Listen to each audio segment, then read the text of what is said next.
శ్రావణ మాసం శుక్రవారం వరలక్ష్మి వ్రతం పర్వదినాన్ని పురస్కరించుకొని తెలుగు రాష్ట్రాల్లో శ్రావణ శోభ సంతరించుకుంది.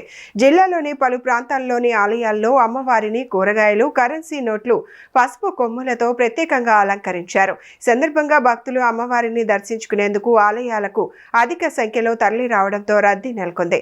మరోవైపు మహిళలు సామూహిక వరలక్ష్మి వ్రతాలు నిర్వహిస్తున్నారు.